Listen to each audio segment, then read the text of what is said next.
Los saludamos, amigas y amigos de 15 UCR, este medio televisivo universitario que se paga parcialmente con los impuestos que tributan los habitantes de este país, y en este programa, que si los números no me salen mal, es el 1253, tenemos el privilegio, una vez más, porque ese es uno de esos privilegios que yo tengo, de poder escuchar a don Eduardo Ulibarri, y hoy hay un gran tema, Venezuela, y si yo me callo, don Eduardo habla. Bienvenido, don Eduardo. Bueno, muchas gracias por estar aquí. Siempre es un placer estar aquí, compartir con usted y con las personas que nos están viendo, escuchando, y bueno, y ser un cliente frecuente del programa. Vea, bueno, en Venezuela han pasado muchas cosas. Sabemos que el 3 de enero hubo una acción militar previa a un gran despliegue marítimo y aéreo en el Mar Caribe por parte de Estados Unidos. Capturaron al presidente Nicolás Maduro y a su esposa, los transportaron para Nueva York. Y bueno, y a partir de entonces han pasado muchas cosas, excepto un cambio de régimen, que era lo que muchas gentes esperaban que pudiera suceder, y una de las razones por las cuales también mucha gente, a pesar de que tenía serias dudas o reparos sobre una intervención militar de un poder externo en un país soberano e independiente, pues apoyaron esa acción partiendo de que iba a conducir a un proceso de transición democrática, sobre todo partiendo de que en las elecciones que había habido en junio o julio, el triunfo arrollador de Edmundo González, que fue desconocido de una manera totalmente ilegítima, descarada por Nicolás Maduro. Pero yo creo que también hay que entender que una vez que se produce esta intervención, haber iniciado con una rapidez muy grande el proceso de transición tal vez habría generado desestabilización en Venezuela. Entonces el gobierno de Donald Trump optó por mantener el régimen, porque la vicepresidenta, Delcy Rodríguez, asumiera el cargo con un propósito fundamental: mantener la estabilidad y sobre todo reactivar la industria petrolera en beneficio de Estados Unidos.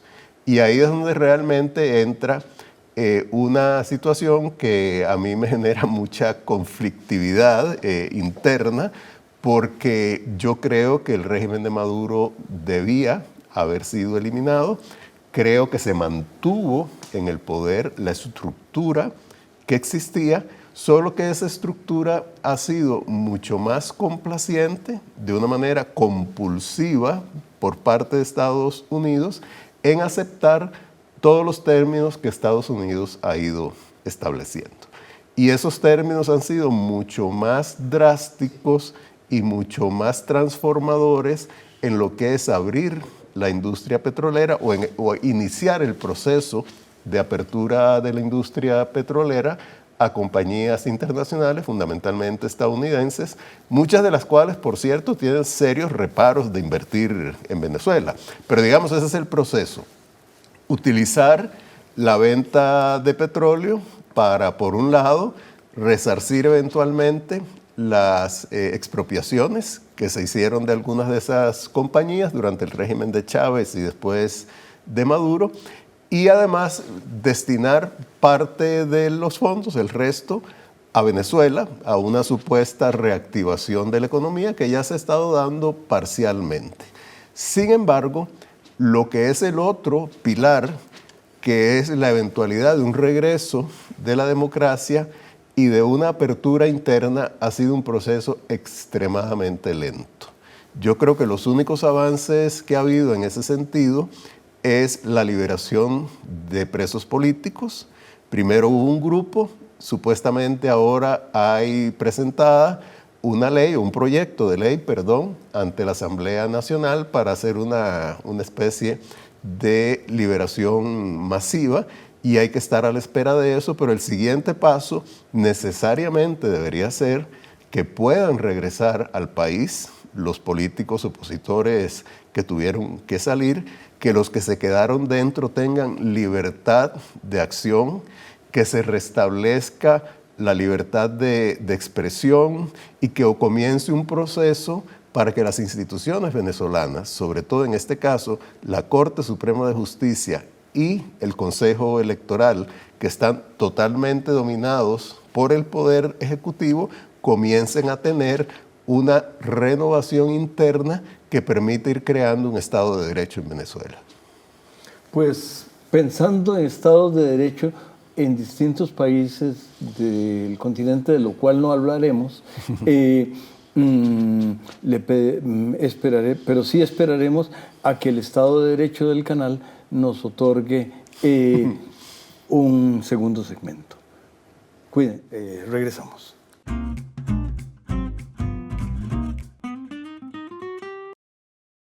Mi nombre es Gabriela Mayorga, soy periodista económica y esto es Economía para Llevar. Hoy el tema es Venezuela, o lo que es lo mismo, petróleo.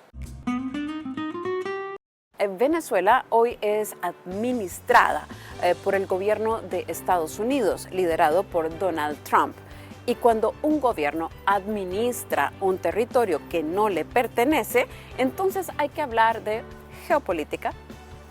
La lectura de la actualidad permite hacer paralelismos con el pasado, porque ya antes la humanidad y el continente ha vivido movimientos en los que una nación se impone a otra para usualmente explotar sus recursos, porque siempre hay un interés económico detrás.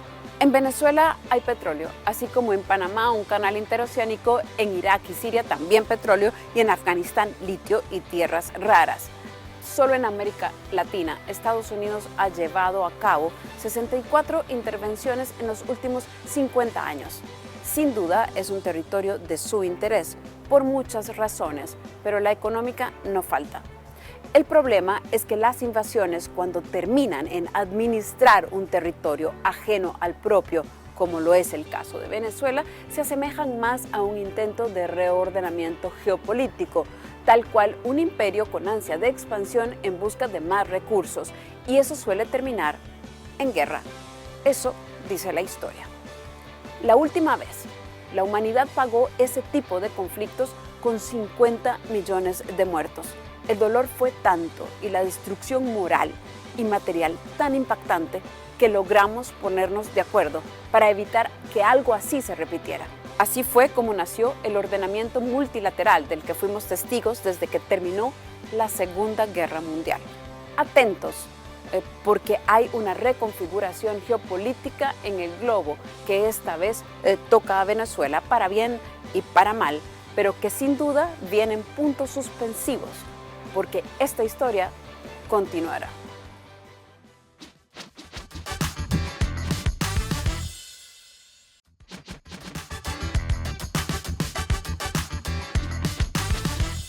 Continuamos y nuestro espléndido invitado hablaba de Estado de Derecho como uno de los elementos fundamentales de ese proceso. Tal vez es como la luz que tiene distintas tonalidades, sí, sí. Pero es así, y me parece que si a oscuras no se llega a ninguna parte. Sí, yo diría que en cualquier contexto, pero sobre todo en este de Venezuela, uno puede decir que Estado de Derecho es básicamente un conjunto de normas claras, de inspiración democrática y que hayan surgido de procesos legítimos e instituciones también legítimas e independientes encargadas de que esas normas se cumplan.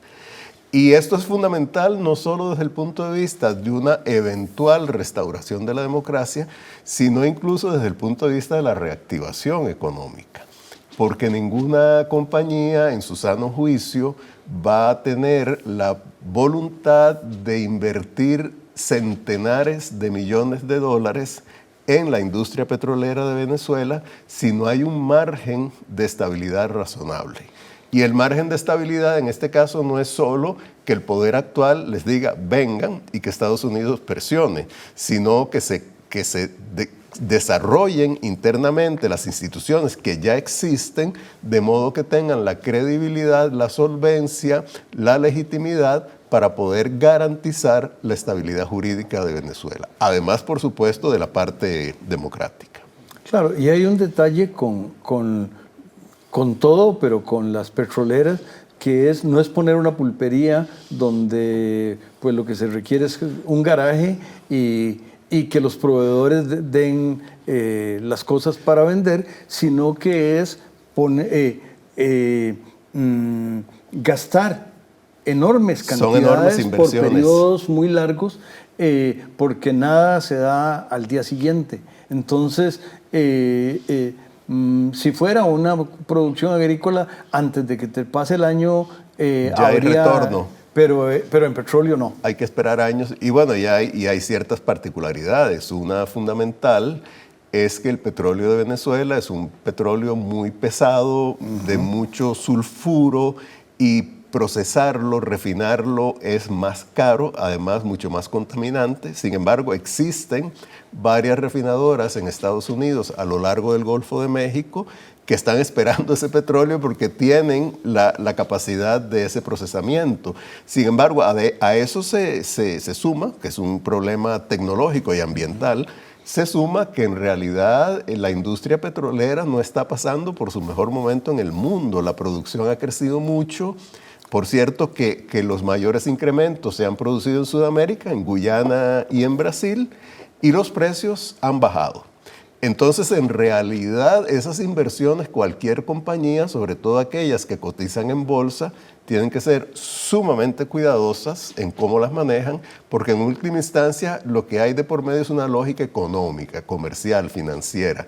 Y si no la ven viable, pues la posibilidad de inversiones va a ser muy, muy reducida. Ahora, esto se conecta con una de las obsesiones, desde mi punto de vista, absolutamente equivocadas, del gobierno de Donald Trump, que es apostar mucho al desarrollo de los hidrocarburos.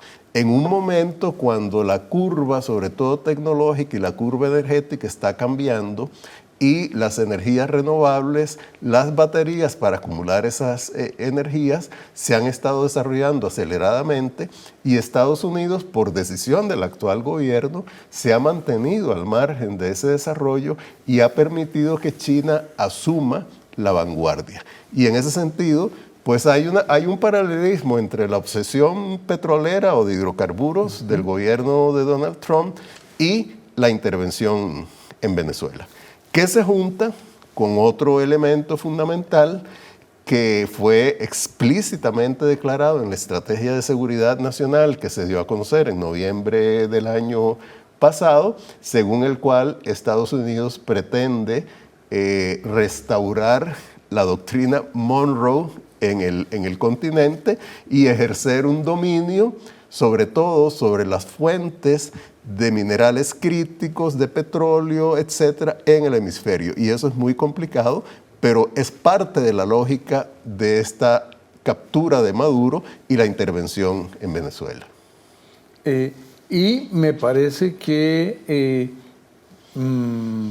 aunque no es el tema, en la mayor parte de las apuestas que ha hecho ese gobierno, creo que le van saliendo bien en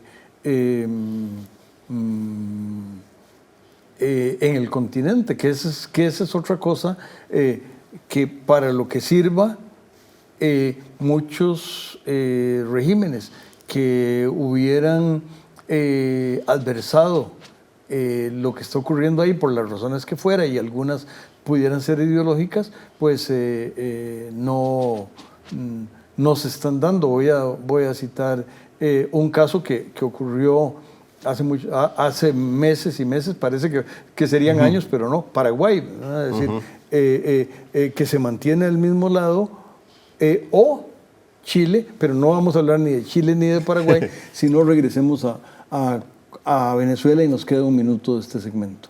Bueno, no, yo diría que en realidad la situación en Venezuela ha evolucionado, por lo menos desde el punto de vista de la estabilidad, mejor de lo que yo imaginaba. Porque no ha habido un caos. Y el orden que se ha mantenido es un orden todavía dictatorial, pero que ha estado aflojando ciertos controles. Y sin duda la liberación de presos políticos es fundamental, porque estamos ante un tema de derechos humanos, violentados descaradamente, pero también ante lo que puede ser, y espero que así sea, un primer paso hacia una verdadera transición democrática en Venezuela. Ahí los tiempos sería un tema, pero la verdad es que solo semanas han ocurrido desde el 3 de enero. Exactamente, ¿no? exacto. Pues vamos de nuevo a pedirle al canal que nos invite para el tercero y último segmento.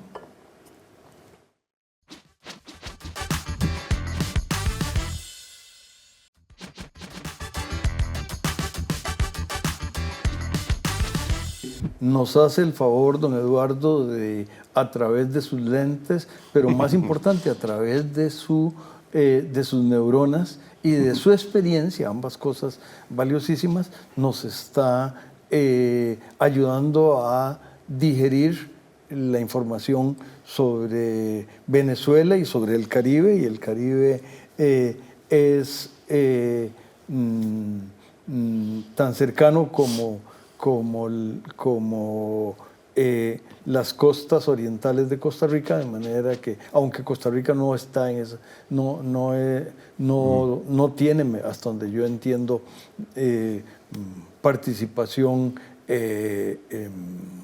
particular, pero tal vez, no sé si quiera, don Eduardo, hablar un poquito de tal vez de posibles escenarios, si eso tuviera alguna...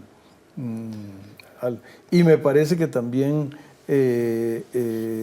la Premio Nobel obviamente ha sido criticada, pero me parece que fue prudente y creo que políticamente correcta, pero estoy seguro que habrá mucha gente que no estaría de acuerdo, y además yo quién soy para opinar sobre ese tema. Sí, bueno, hablando primero de la Premio Nobel María Corina Machado, que ha sido como la gran líder opositora de Venezuela, por lo menos en los últimos 3 años. Yo creo que ella, digamos, primero es muy difícil entender las razones. Creo que ella ha tratado de congraciarse con Donald Trump, con su gobierno. Me parece que ha llegado a extremos que a mí me resultan hasta cierto punto ofensivos, como es trasladarle la medalla del Nobel, una cosa que es desde mi punto de vista humillante y además irrespetuosa del premio y del Comité Nobel noruego, que fue el que decidió otorgárselo a ella, y eso no es transferible. Eso es un punto, que es más simbólico que otra cosa. Habrá que ver qué papel va a poder jugar ella en una eventual transición democrática. Yo espero que lo juegue, porque es una persona que tiene un apoyo popular indudable.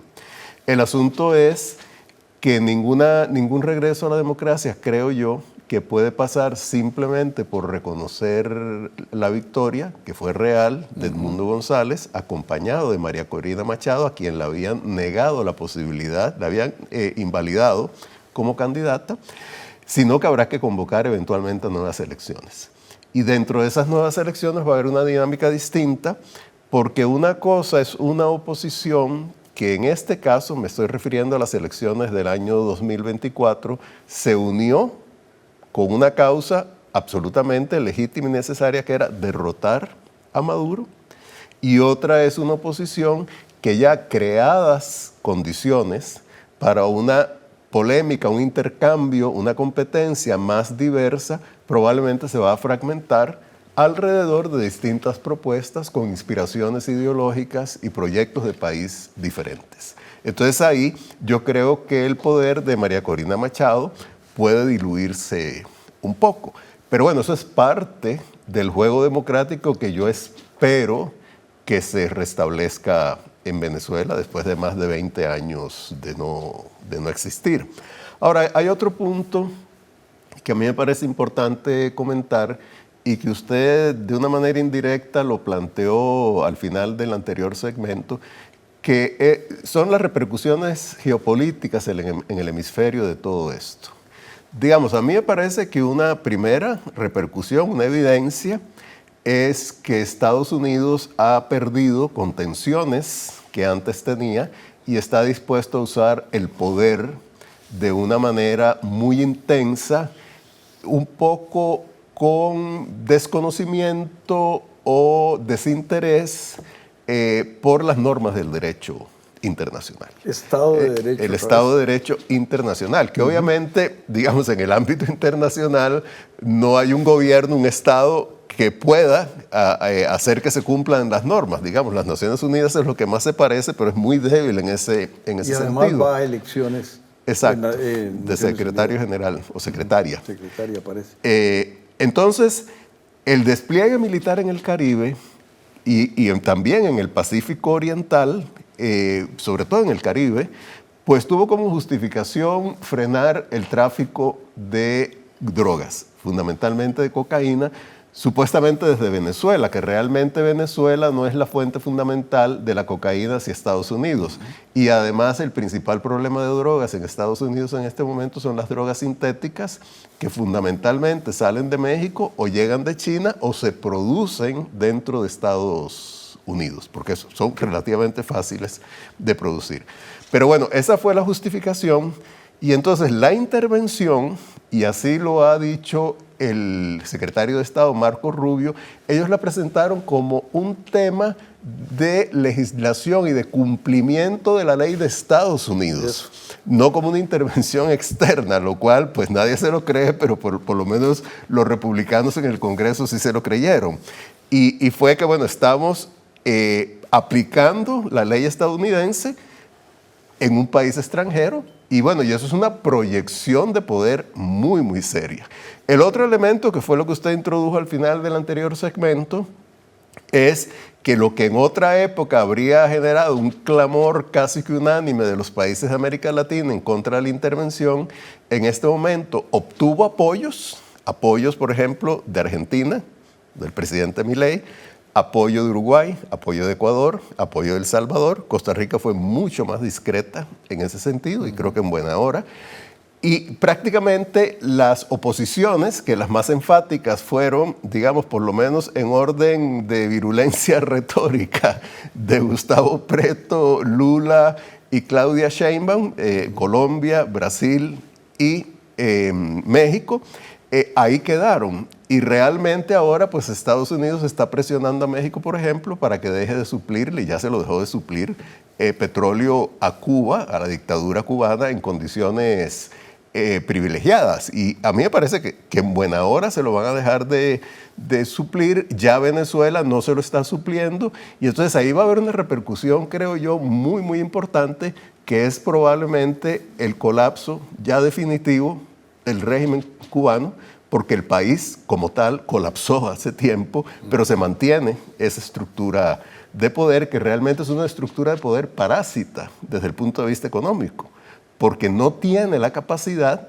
debido a su ineficiencia y a su control absoluto y absurdo, no absoluto, pero sí absurdo, de la economía, no tiene la capacidad de generar producción, ya sea para consumo interno o para intercambios externos que puedan, por lo menos, mantener un nivel de vida de la población de supervivencia básica, cosa que en este momento ya está en gran riesgo. Pues vamos a... de nuevo le agradezco, don Eduardo, sus visitas al campus y... a los amigos los invitamos para que se mantengan con los espléndidos programas de 15 UCR. Cuídense mucho, cuidémonos mucho. Muchas gracias, igualmente.